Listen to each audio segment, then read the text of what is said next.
สวัสดีครับวันนี้ก็วันที่4 มีนาคมปี69นะครับวันนี้ก็สายๆของวันพุธนะครับคลิปนี้จะวันแนวทางของลาวพัฒนานะครับให้ชี้ทางช่องเพื่อเป็นแนวทางนะครับเนาะมีวันพุธเป็นลาวพัฒนานะครับเนาะส่วนคอฮานอยลงให้แล้วนะครับเนาะช่วงเช้าช่วงเซสช่วง9 โมง 10 โมงครับเนาะสำหรับคอฮานอยลงให้แล้วนะครับเนาะถ้าใครยังไม่เห็นก็เข้าไปในกดตรงรูปคนนะรูปเบาสารคามครับเนาะกดตรงรูปคนแล้วก็เข้าไปคนดูได้เลยครับเนาะขาดตกคลิปไหนดูได้เลยสำหรับคอฮานอยนะครับเนาะคลิปนี้เป็นของคอตำลาวนะครับเนาะลาวพัฒนารอบ2 ทุ่มครึ่งโดยประมาณรู้เรื่องครับเนาะลาวก็มีหลายอย่างครับเนาะ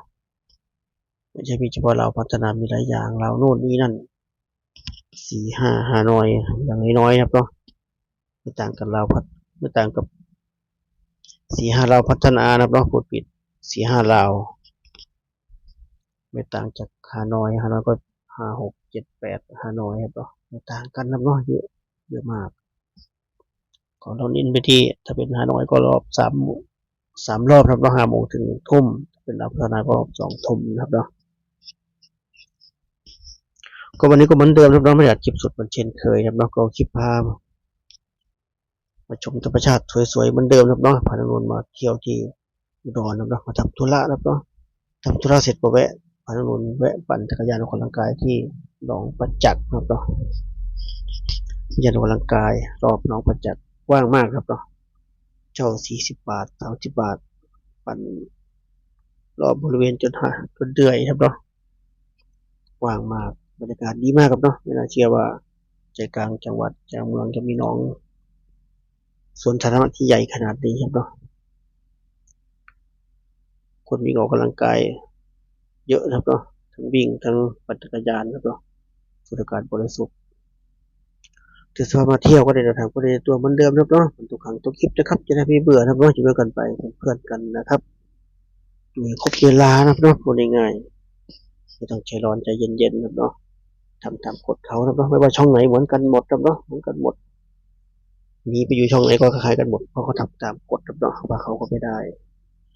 ถ้าชอบก็ฝากกดติดตามกดไลค์กดแชร์นะครับเนาะกดดูผลเมื่อวานก่อนนะเนาะเมื่อไม่ใช่เมื่อวานเมื่อวันจันทร์ที่ผ่านมานะครับเนาะลาวพัฒนามีจันทร์พุธศุกร์เนาะไม่ใช่เมื่อวานวันจันทร์ที่ผ่านมาเลข6 ตัวมี07-32-89 07-32-89นะครับ2 ตัวล่างก็32ครับเนาะบางเขตก็เอา07นะครับเนาะแต่32จะเป็นส่วนใหญ่3 ทุนก็289นะครับ32กับ289 2 ตัวบนก็89นะครับบอกซ้ำให้เราทางไปเด่น8รอง9ครับเนาะจับคู่ให้ก็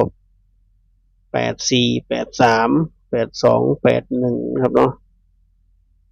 94 93 92 91ครับเราพัฒนาก็32กับ89เลขเด่นกอดคอกันมาครับเนาะกดคอกันมาจุดตัวเบาสารคามได้ครับเนาะคนอื่นได้ไหมไม่รู้ครับเนาะเพราะเบาซ้ำสังหรณ์ใจเอาเลขเด่นกอดคอกันมาไว้คู่หนึ่งก็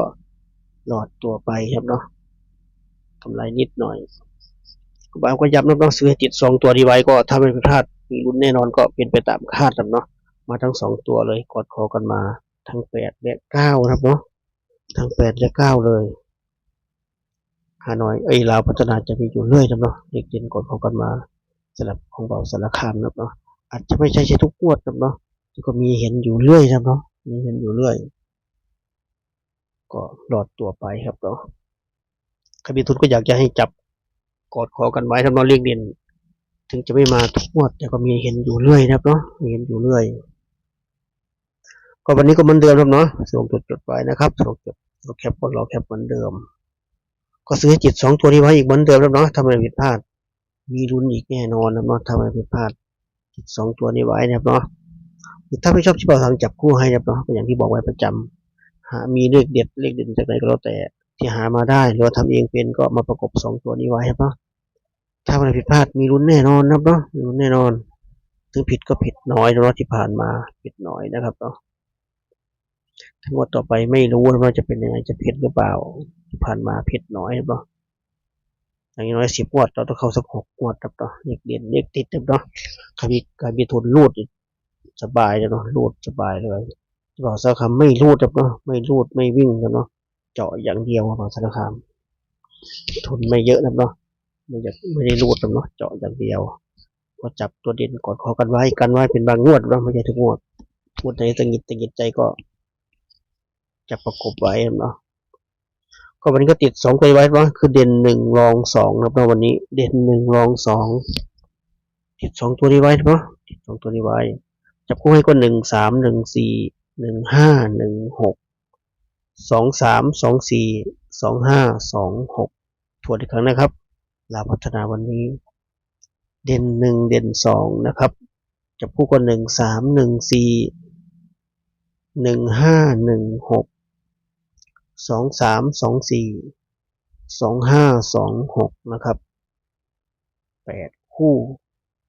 นี้เน้นไปที่24 25แล้วก็15นะครับ